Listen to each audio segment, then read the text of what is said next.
Come closer. There's no need for you to be so far away. The two of us moved to where Lucas and Lily were seated. A prominent floral scent is still lingering there. My guess is that it's Lily's, but I've never smelled it on her before. Now it seems like the two of you had a pretty great night. I'm guessing they told you. No, actually, but the way you're clinging to Wallace here like you want to drag him off to your bed is telling enough. Christ. Watch your language. I might not be your guardian anymore, but I won't have you speaking foul language here. Sorry, Miss Queen. Bethany. Sorry, Bethany. Wonderful. Now I'm guessing things went well. The two of you look rather adorable. It's complicated. I have no doubt it is, but that doesn't mean I want to hear it. If that's okay with you, Wallace. Huh? I'd gotten so lost in the conversation I forgot that I was part of it too. They bring out a side of Leigh that truly fascinates me and might be even more handsome than he usually is. Maybe it's because it's a side of him I rarely see, but I'm a little tempted to hear more stories of Leigh's high school life, though they might be a bit more intense than I expected. Are you okay with revealing the details of last night? I look over at Leigh to try and gauge his reaction. I don't have a problem talking about what happened between us, but I don't know how he feels about what happened afterwards. He must have been thinking the same thing because he speaks before I get the chance to. Dad died. That single statement leaves the room in utter shock. Miss Corrine looks like she's about to fall off her chair before she eventually composes herself. Oh, I see. How are the two of you handling it? It's been difficult. Charlie and I got into an argument. I'm guessing that's why she isn't here. I figured something had happened between you two. It's complicated. I'm hearing that word a lot today. I'm sorry. Alright. Leigh, you don't have to justify it to me. She'll come around. You know she will.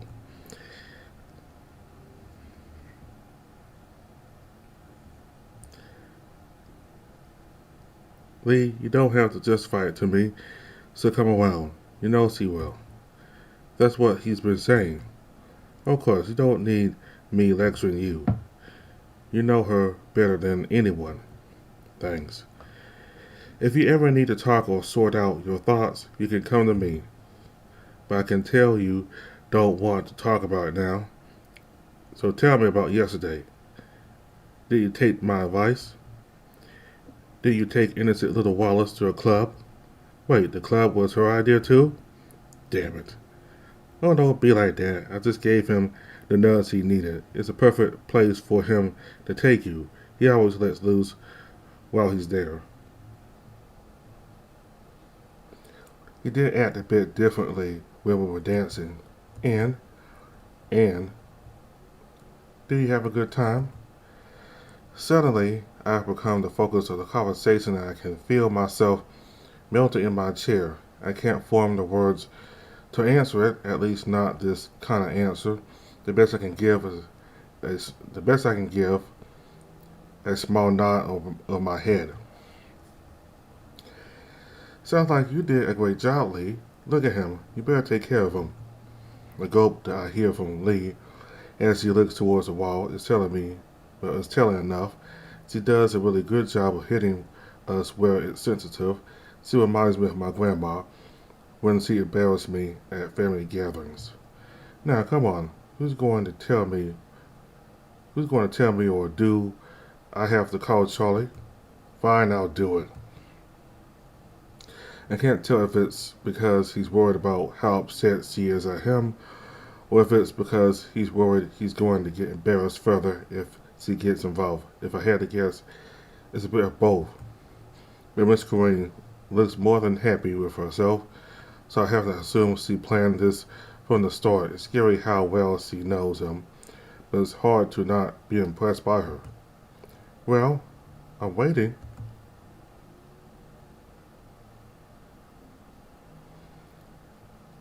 The talk with Miss Coyne had been long and left the both of us feeling thoroughly embarrassed, especially when she made Leigh talk about what happened on the dance floor. She let him get away with only giving minor details, but with how flustered the two of us got, I'm almost certain she's gotten more than a full picture. She let him get away with only giving minor details, but with how flustered the two of us got, I'm almost certain she's gotten more than a full picture. The whole thing felt surreal, like I was trying to get approval from Leigh's mom. You guys doing okay? Because, man, you both look like you seen a ghost. Did she, like, interrogate you or something? No, she wanted to know about the details about last night. It's nothing important. Oh, are we sharing that now? Because I really want to know as well. Only if the two of you are willing to share, of course. I ain't gonna pressure the two of you. The two of us stare at each other for a while, as if we're both trying to figure out if the other is okay. We're saying something. I give him a faint nod of approval. On my part, I've always shared most of the details with Lily, after all. He doesn't give me any response. Instead, he turns his attention back to Oscar. How about this? I'll talk to Charlie about it later.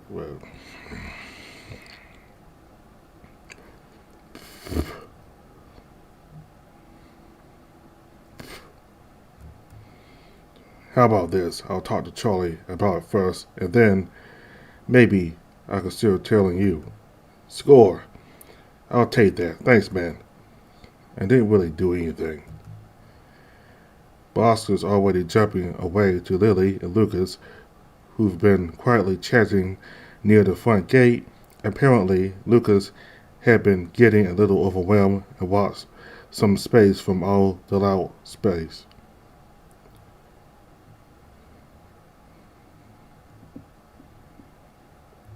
But Oscar's already jumping away to Lily and Lucas, who've been quietly chatting near the front gate. Apparently, Lucas had been getting a little overwhelmed and watched some space from all the loud noise. Charlie's probably going to tell him regardless, isn't he? Yep. I already told Lily about it. I hope you don't mind. I figured that's what happened when she grabbed you earlier. She didn't give you too much of a hard time, did she? Oh no, it was pretty nice, actually. That's good. I will admit, I'm not sure how I should be approaching this. You mentioned that before. Right, maybe I should ask her for some advice. Probably better than asking me. I don't really know what I'm doing here. Aren't we a pair?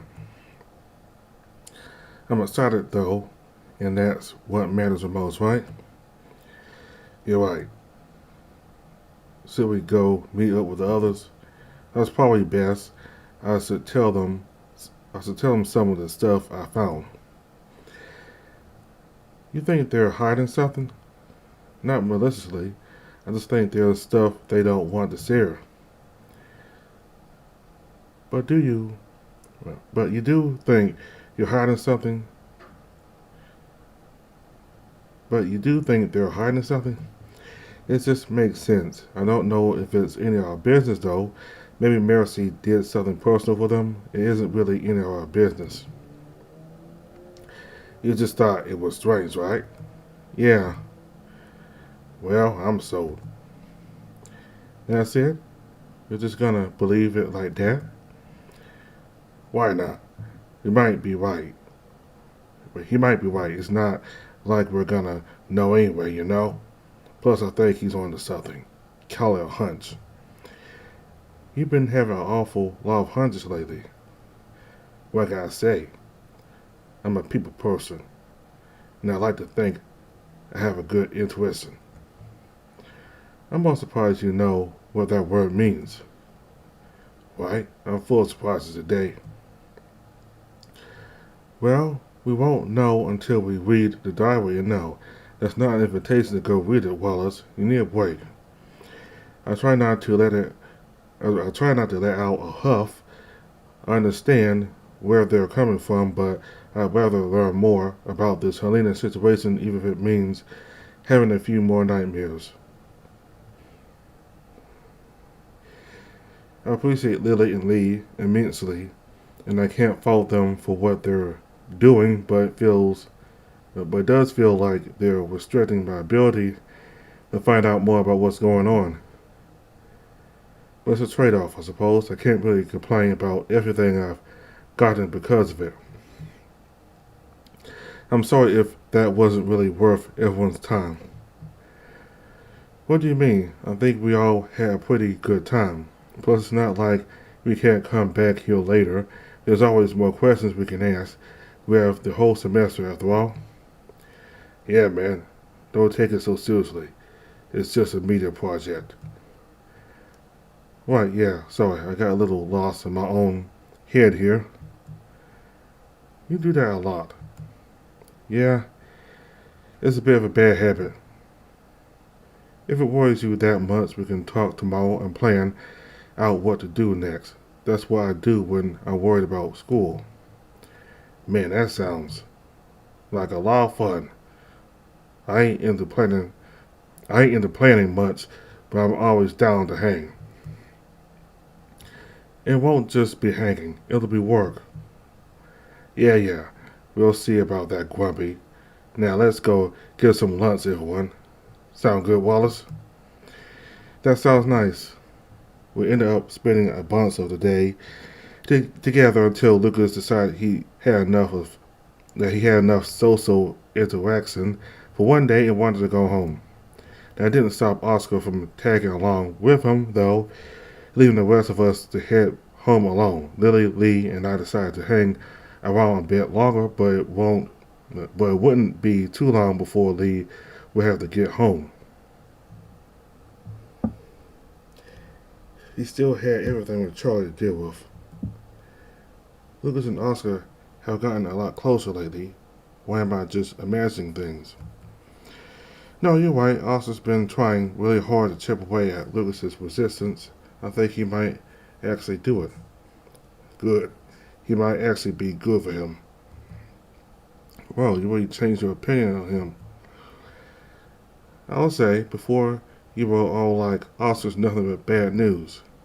I never said that. I just didn't think he was a good influence to be around. And now, it's gotten better. It's gotten better, or you've seen more. Because it sounds like you've been changing opinions on a lot of people lately. She gives both of us a very unsubtle wink that has Leigh groaning into his hand. We should have known this was coming. This is what it's going to be like from now on, isn't it?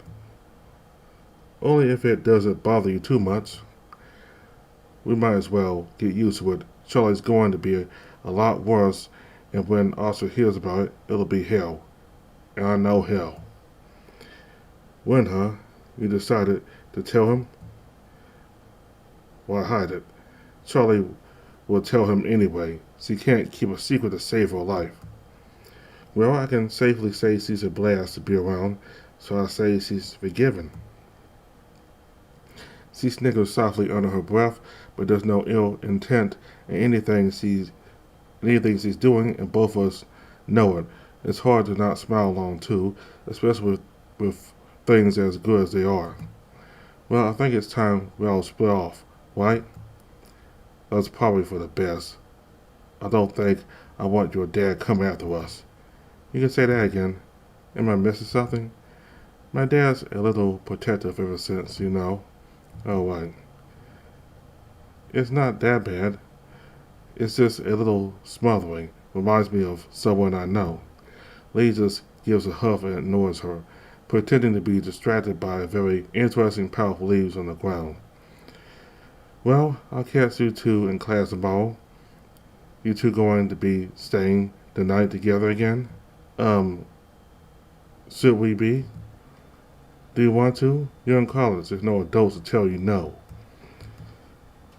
We'll talk about it. We will? Well, well. I'll have to leave the two of you to discuss your plans. I'll catch you boys later. She mouths the words, call me later, while she makes a very obvious phone sign with her hand that Leigh couldn't miss, but she just skips away, chuckling like an evil mastermind the whole time. I didn't think it would be this bad. It probably wouldn't be if it was anyone else. What do you mean? If you ended up with Oscar or Lucas, I don't think she'd be acting this way. Everyone else thinks we're not the types to do this kind of thing. Wait, what kind of thing? Date? Something exciting. Oh, don't worry. They'll get bored of it soon enough. Now come on, let's head back to your place. Lee doesn't wait for my words and trots off in the opposite direction of his apartment, right towards the campus, and more important, my apartment. Wait, what are you doing? Where are you going to patch things up with Charlie? Still want some space, and if I'm being honest, I think I do too. Is everything okay? If I'm being honest, I'm a little exhausted. Last night was amazing, and I've missed it. I just want one day away from it all. I'm sorry if I knew you were feeling like this. I would have called off the whole meetup with everyone. Wallace. I'm doing fine. If anything, I should be checking in on you. You had another nightmare last night. It wasn't too bad. Wait, is that why you're coming over tonight? It's part of it. There's a lot of things going on right now. Yeah, that makes sense. As if to try and dissuade any doubts that was slowly building up in my head, Lee slings an arm around my neck. It's not a side hug or something to reassure me. It's something a little more intimate. Oh, too much? No, it's good. I just wasn't expecting it, that's all. Your fur is really soft. Have I ever told you that? Maybe. I can't remember. When I couldn't keep my hands off you yesterday, I realized how amazing your fur feels. As if to emphasize his point, he leans down and presses his nose against the top of my head, burrowing it into my hair fur. It might be getting pretty late into the evening, but there were still people walking the street, but no one paid any attention to us. Everwinter has always been a pretty progressive place, and to everyone else we must look like boyfriends. Boyfriends. Careful, you're going to overheat again. I'm not an old car. Don't be afraid to be called that. Old cars can be amazing and beautiful. I always like handling them the best. Oh, I didn't mean it like that. Not yet, anyway.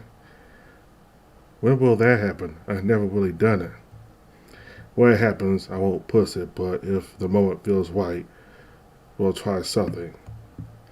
Is the moment right tonight? Probably not. There's a lot going on. Sorry, did I ruin the mood? It's for the best. It's hard to walk like that, and we'll need to get back before it gets too cold. I've lived here my whole life, and winter is not that cold. Doesn't mean I want to take any chances. Come on. Want to take any chances. Come on. With his hand still around my neck, though it's a lot more casual than it was before, he pushes us forward until we're walking at a proper pace. Thanks, Leigh, for everything. You're thanking me? Said Wallace. I should be thanking you. I don't think I did anything yet. Don't worry about it then. Just remember, you don't owe me anything. You've more than made up for it. Now let's get you some food and rest. God knows we could use all of it. That's exactly what we did. It was a quiet night where Leigh mostly prodded me about my interests. I did try to convince him to let me read the diary a little, but he was staunch about it, especially after our deal on Friday. But I couldn't complain, not a single bit.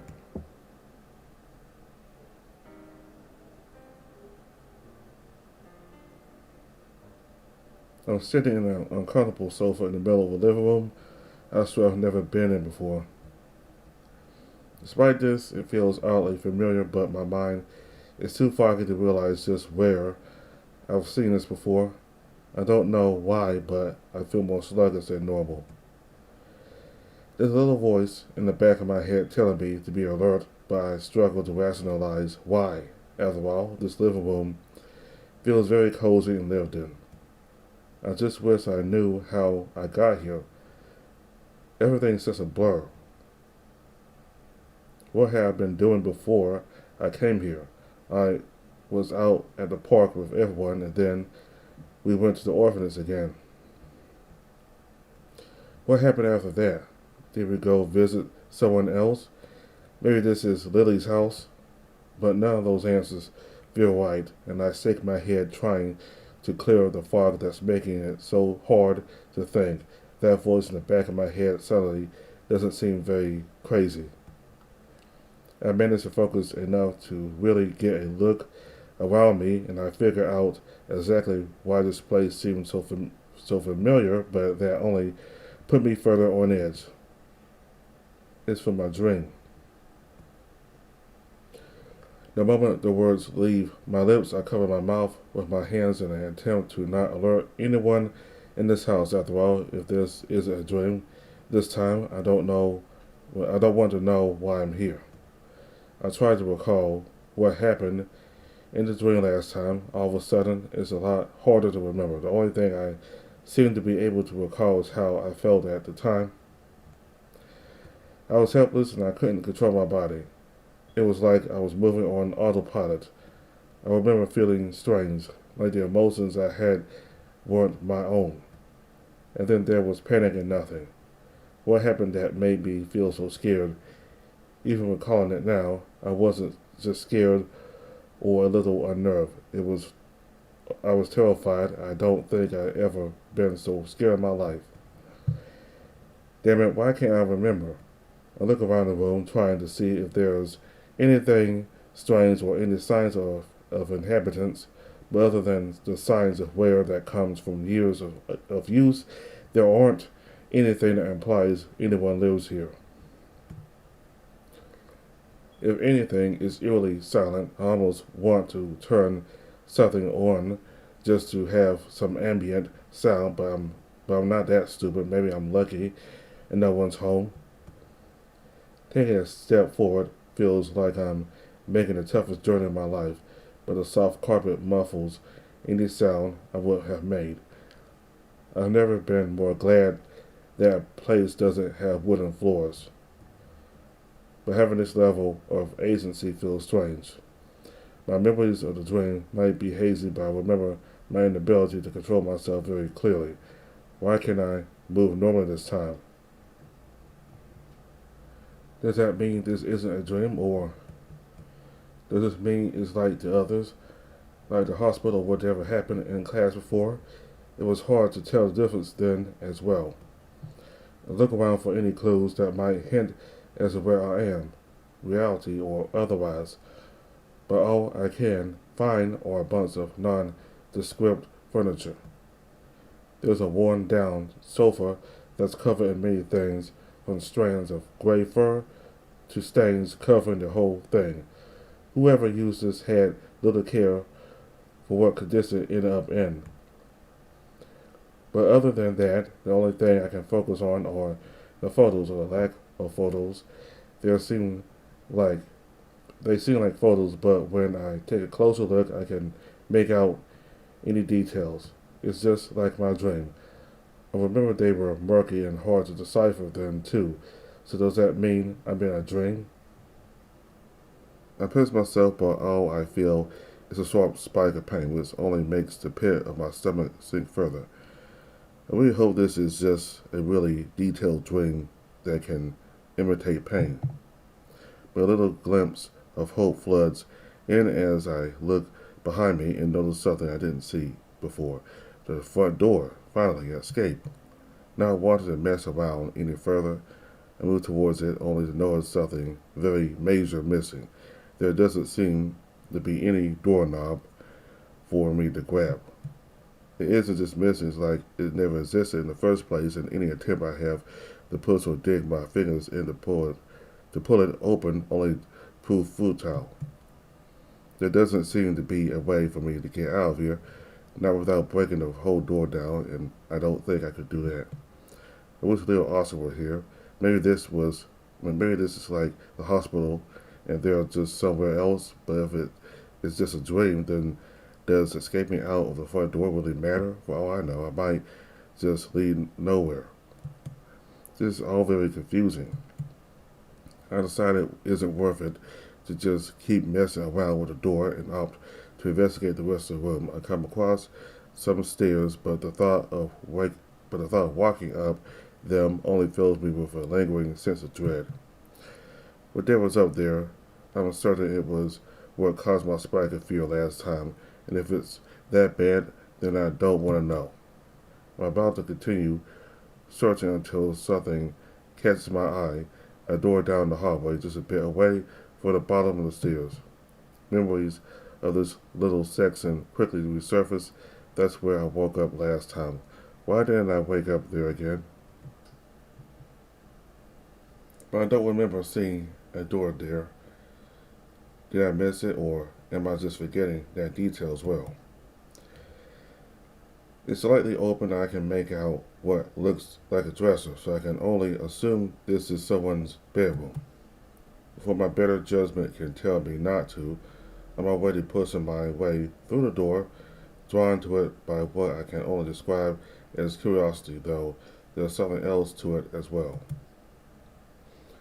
The moment I step through the door, I can feel a heavy weight piling onto my chest. Every warning alarm in my head is blaring that I shouldn't be here, that I need to get out immediately. And I'm about to heed it when something catches my eye. I'm turning to leave. Sitting on the bedside table on the opposite side of the room is a piece of paper that looks out of place and very familiar. As I make my way over to the other side of the room, I nearly trip on the piles of clothes on the floor. They're scattered everywhere, alongside everything from the beer cans to what looks to be old cartons of food. Whoever lives here clearly doesn't take much care of his living space or what other people would think. However, they're not the worst of it. What truly adds a sense of urgency to my discomfort is the ripped wallpaper scattered about and the claw marks covering every inch of this room. I hadn't seen them at first, but the more I sit here, the more it doesn't look like a slob lived here, but more like something had gone on a rampage through here, tearing apart everything in the process. It almost looks like there's been things ripped off the walls, but I can't see anything that would match that description, and a little peek behind the dresser doesn't show anything hiding behind it. Whatever had been placed here is completely gone, all except for the fierce destruction left behind, and that only serves to make me want to get out of here as soon as I can. I'll just look at whatever's on the desk and move on before this aura gives me a headache. Looking at the desk, I can see that my suspicions are immediately confirmed. That's definitely Helena's handwriting. There's a part of me that wants to just ignore it and get out, but I know that I'd never be able to walk away. What if it had something that might be help? What if it had something that might help ease Miss Kareem's heart? Maybe it'll answer all the questions I have about Helena too. Why am I like this? If this triggers a trap, I'm going to be very annoyed and probably dead too. With a sigh, I pick up the page and wait for something to happen, but after a few seconds of nothing, I conclude that I'm just being paranoid. What could even happen? This is probably a dream, and I just wake up, unless this isn't a dream, and I've been kidnapped by a serial killer. I actively choose to not believe that's an option. Shaking those thoughts off, I start to read the page, and I immediately tell this is a different tone from the rest of her entries. They're normally pretty happy and reassuring to her mother, but this, I just don't get it. Why was she acting like that? Why won't she return my calls or messages or anything? I just don't get it. Her handwriting is definitely hers. If I hadn't read it so recently, I might not have recognized it. There's barely any similar any.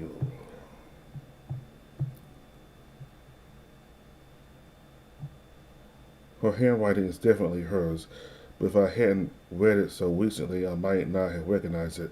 There's barely any similarities. It's so rough, messy, and the ink is constantly smeared across the page.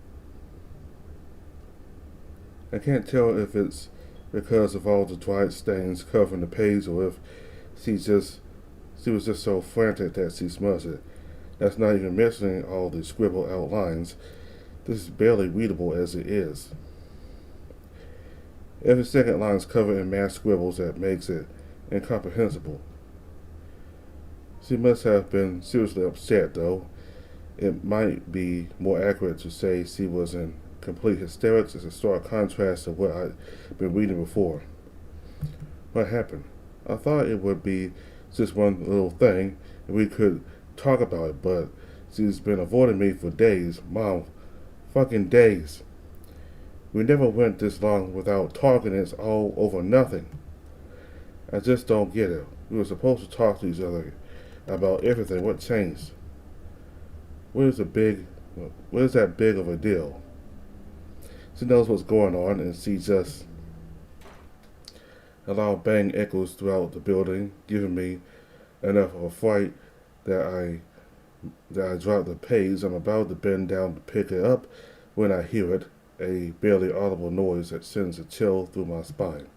It sounds like a voice, a very familiar voice that gives me the urge to vomit. Wallace, come here. I can't quite tell who it is.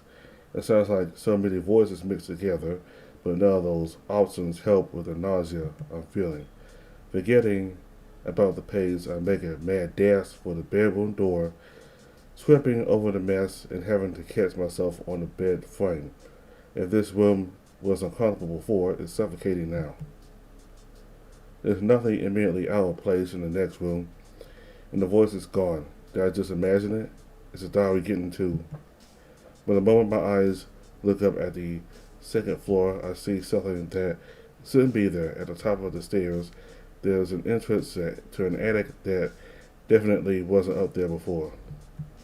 I know it wasn't. I definitely would have seen it before. I know I would. Wally. Help. Now the voice is clearer than ever, and I wish it wasn't. I trip over my feet as I step back, my booming heartbeat drowning out whatever the voice continues to say. I can't be here. I need to get out now.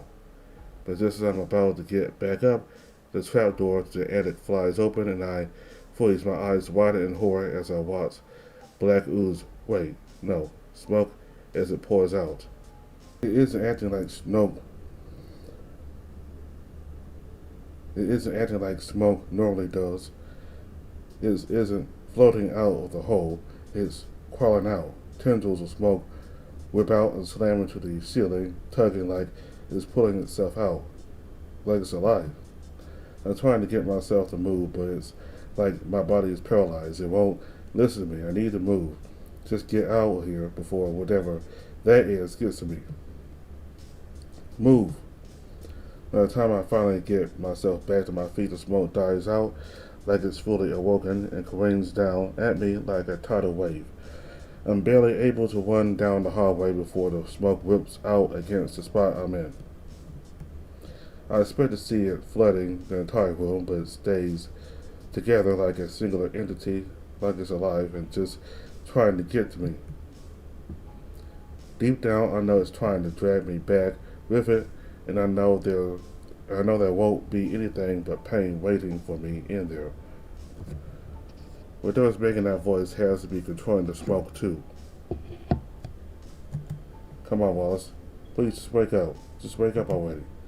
Why can't I wake up?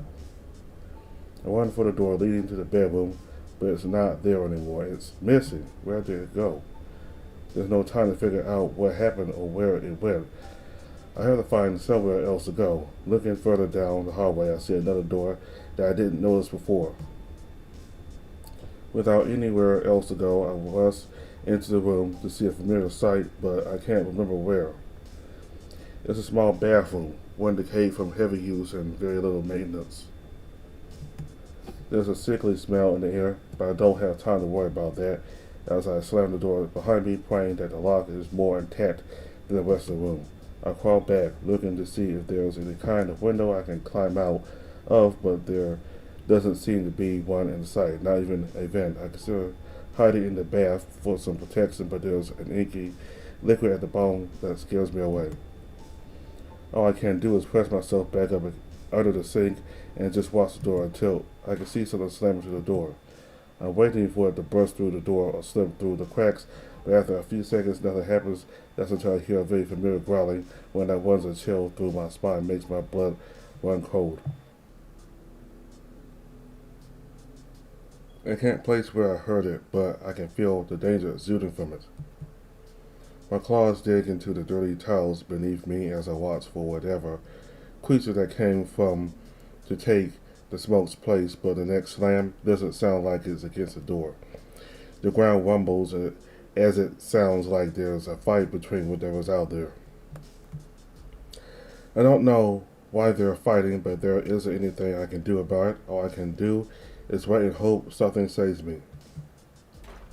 After a few minutes, the quake stops. It sounds like the fight's over, and all I can do is hope that whoever won has totally forgotten about me.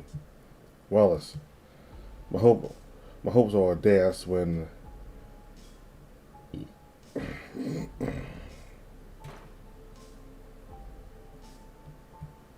Wallace.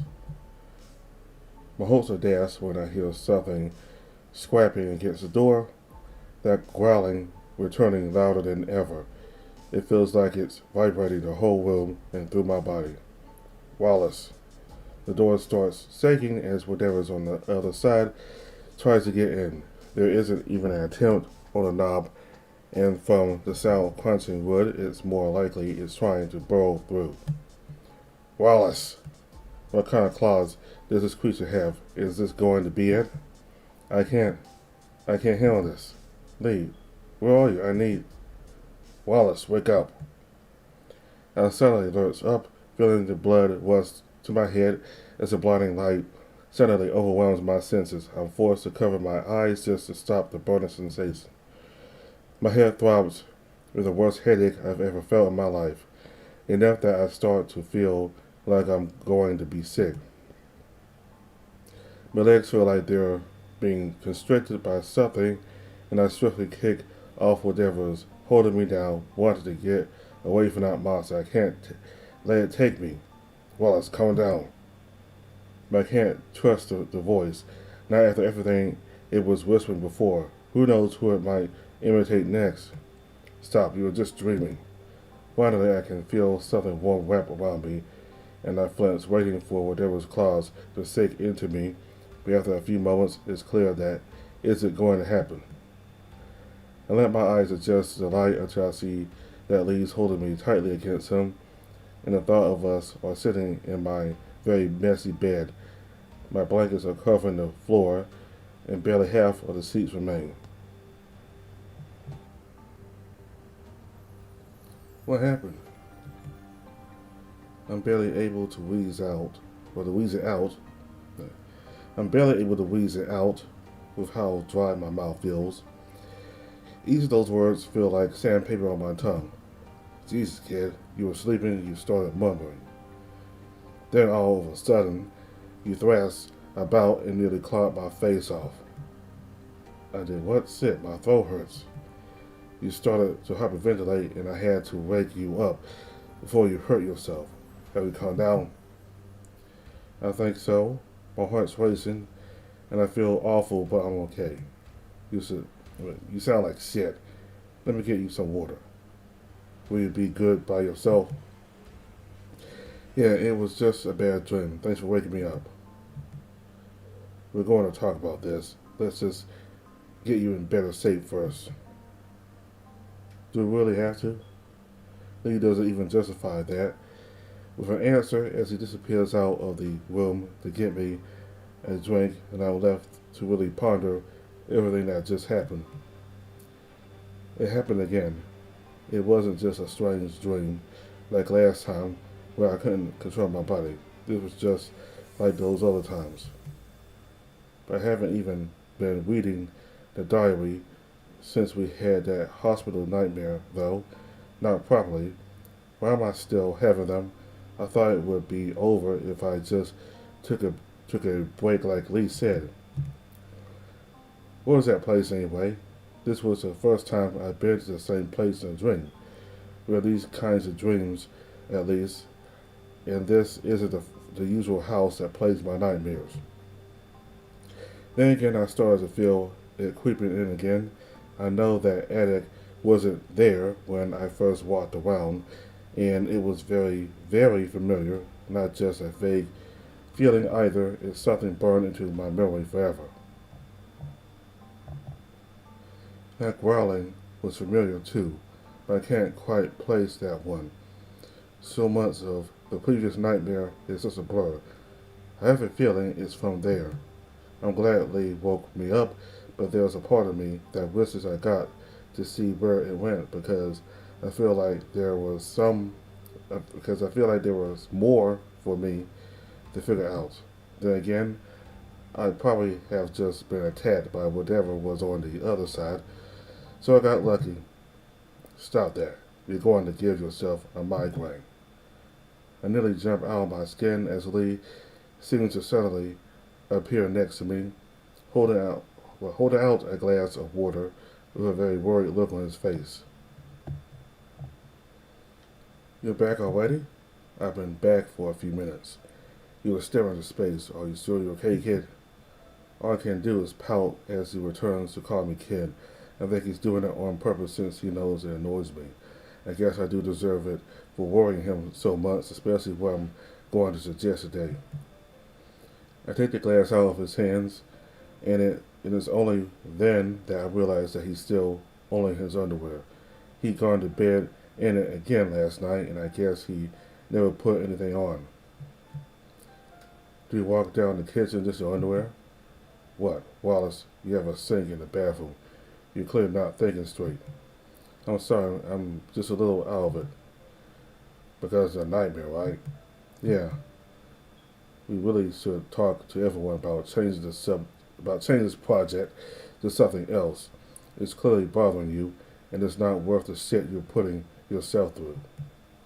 I told you, I'm fine. You're not fine. Why do you care so much about this? It's not that big of a deal.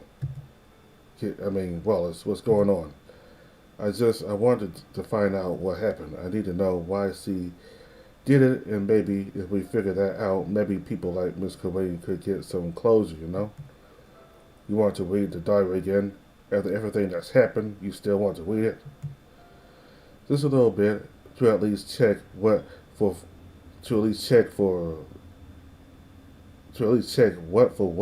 found in my dream. In your dream, Wallace, it's a dream, not a different dimension. I held your body against me while you were sleeping. I know you were still here and just having an awful nightmare. Then it can't hurt to check, right? It hasn't been bad when I've read it with someone else just by myself. If you're around, I'm sure it'll be okay. You're completely missing the point. This shouldn't be happening at all. Honestly, I shouldn't have given you the book back. It was a bad idea. It's just one thing. It wouldn't even be that long. You say that, but then you'll find something else you need. You just need to find out. And we're back here all over again. I've been through this song and dance before. I have a sister. But who says you need to do it? What are you even truly to gain here? You could just give Miss Cobain the diary or the police. It doesn't have to be our problem. I want to cover my ears and set out everything. It's like there's so much noise happening right now. I still have the headache pounding away, and this argument isn't helping. I just want some clothes, okay? What's wrong with that? I didn't mean to yell, but everything had been starting to get to me, and I couldn't keep myself in control. It was only for a moment, but I feel awful that I did it at all, especially once I saw Leigh's tail sink to the floor. It wasn't supposed to sound that harsh. She's not a bad person. I've read it and heard about it from so many people. I need to know what happened. I bet everyone at the shelter needs it too. When my brother killed himself, there wasn't any note. There was nothing at all. All he left behind was a single text message he sent me right before he did it. I grabbed my phone off of the nightstand and made the sickening familiar scroll down to that cursed message, the sinking feeling in my stomach only intensifying as it enlarges on my screen and I saw it in Leigh's face. That's all we had. That's it. What was this supposed to mean? Is it an apology for the fight we just had? What he was about to do? Something else I don't understand. We had so many answers but nothing to go on. I would have killed for just a tiny bit of closure. If you lost your sister, would you want it too? It's a low blow, but I know he wouldn't get upset about it. He just stays quiet and thinks, letting every single word sink in. Leigh might be overprotective at times, and there are things we disagree on, but I know he cares about me and my feelings to listen to what I have to say. That doesn't stop the pain in my chest, though, no matter how much I needed to say it, how much I needed him to understand those were touching a deep scar I had no right to be stabbing. I look away from Leigh, unable to face him, and what I just said, I can feel my entire body slump against the bed as guilt flows through me. I want him to yell at me, to scold me for the awful things I just said, but he doesn't say anything. We just linger in this silence until I can feel my eyes tearing up. Did he leave? I don't want to check. Suddenly a pair of arms wrap around me and gently pull me back into a warm embrace. It feels amazing after everything I've just been through, but it doesn't do much to stem the guilt. When we lost my mom, it was slow and painful for her and for us. There's something horrible about watching someone you love decay away, especially when you know there's no hope for them.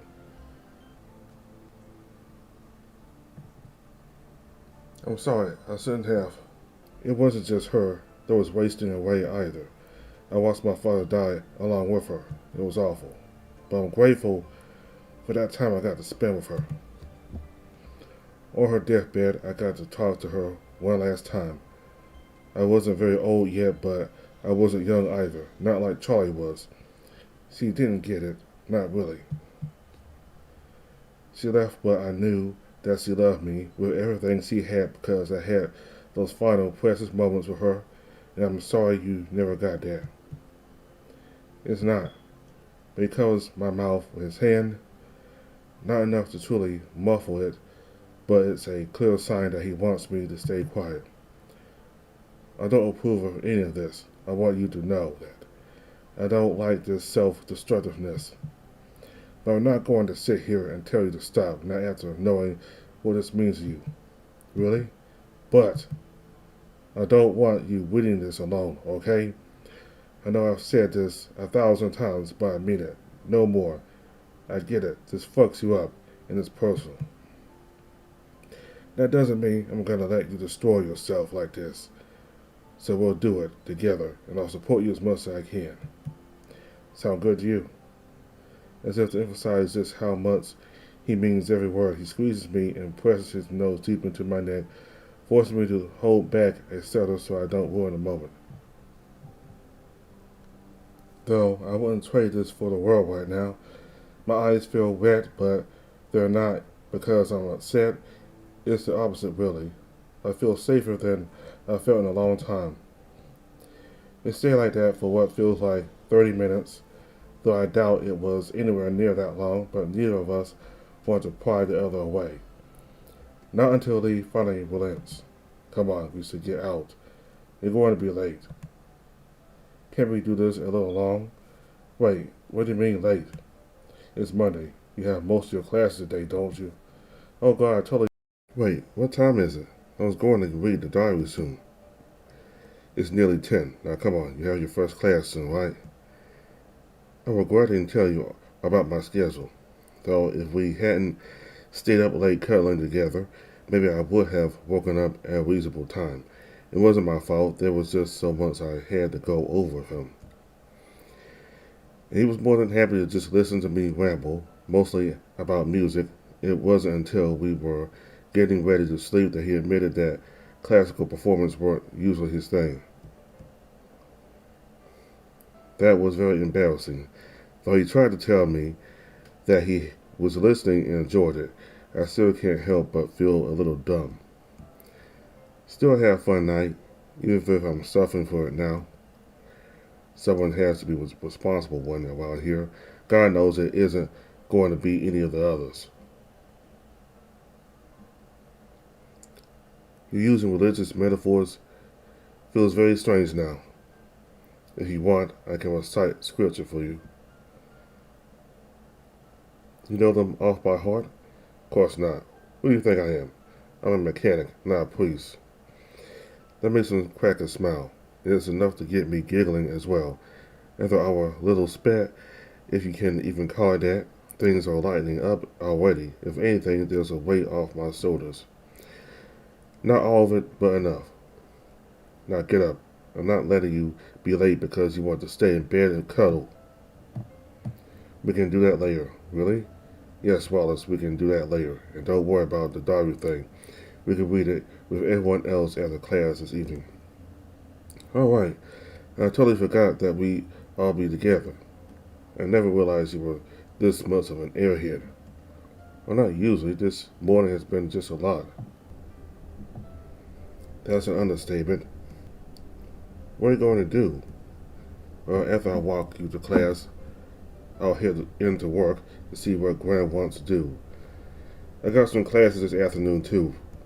I had an idea about what we could do to deal with this whole nightmare situation, so something that might make the both of us feel a bit more secure. You don't sound confident. What's the but? I haven't fully decided yet. We'll figure this out after class, okay? He just squints at me, and I know he wants to pry further, but after our little discussion, I think he's trying to respect my boundaries a little bit more. Though I think that's partially just because I have a class coming up on really I have a class come up on us really fast. Okay, I'll wait. Just don't do anything stupid and no reading the diary until I'm around, okay? I'm serious. He picks up the diary to emphasize his point. I'm almost certain he's going to take it with him, but he hands it back over to me with an uncertain look in his eyes. I don't like this, but I trust you, okay? Thanks, I promise I won't. I know you won't. You're a good kid. Good guy. That doesn't roll off the tongue as nice. I think you'll get used to it. I'll have to. Now come here. He reaches out his hand, but when I bring my own out to meet his, he just ignores it and cups my face, leaving me no time to react as he pulls it towards him until our lips are pressed together.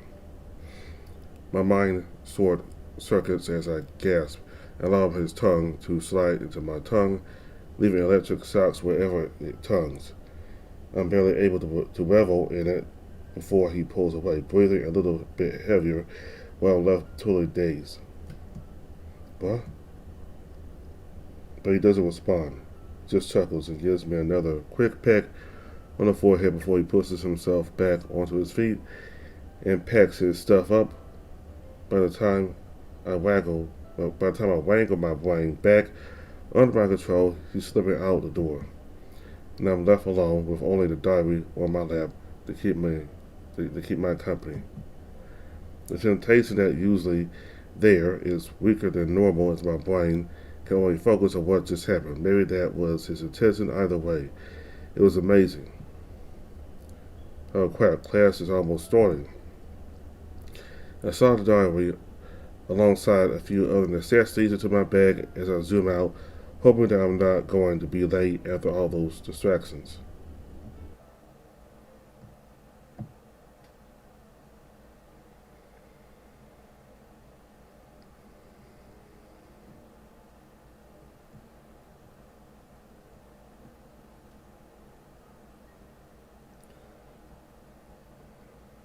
So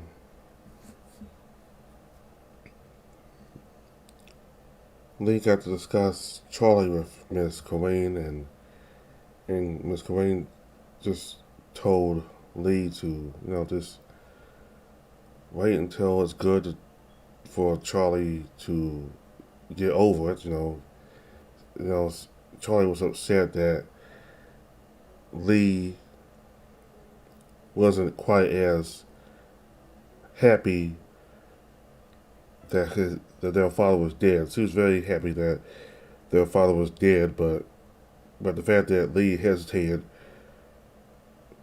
about his father being dead made Charlie angry because he suffered nothing but abuse from their father. And while Leigh does not have much in regards to his father in terms of opinion, there were some good times he had even with his father, and Charlie didn't get to have any of that. So it's understandable why, with the way both of them reacted. Charlie was happy that their father was dead because she didn't have any of those memories. And Leigh, well, I wouldn't say he was happy, but he certainly doesn't care much about his father being dead. Though there's a small part of him that kind of feels kind of sad because, unlike Charlie, he did have some good or decent interactions with his father, like early on. So, yeah. And Wallace had another dream, and he was in a house that he didn't recognize yet. Somehow he kind of did, but he didn't. And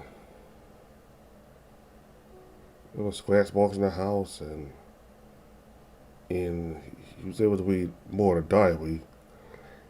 And Helena complained about her friend Mercy, I think it was Mercy, that Helena complained that Mercy, I believe that's her name or somebody else, but anyway, Helena complained about her friend not talking to her as much. He doesn't send her messages, and she just hasn't been talking to her not that much. So Helena was mad.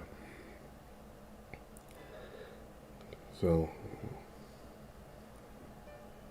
I wonder if Helena really did commit the murder or it was somebody else, and that the police got it wrong. Yeah, that's what Wallace himself starting to think now. I mean, it could be wrong, but I don't think Helena would be the type of person to murder somebody. She seemed like she had it all together. So, I mean, I don't think she would go as far as murdering people, but I could be wrong. So, so Leigh woke him up, and Leigh almost got scratched by Wallace because Wallace was still in the dream. He thought something was trying to get him, but it turned out it was Leigh just trying to wake him up. So Leigh very much does not want Wallace to read the diary anymore, but after a compromise, he decided to let him read it, but only if he is there with him. And Wallace agreed to that, so that's a little deal they made. Alright, so both of them are about to go their separate ways for the day. Leigh is going to work, and I think he also has some classes later on in the day, and Wallace has some classes to go to for the morning. So all that will happen in the next update. So thank y'all very much for watching. Bye.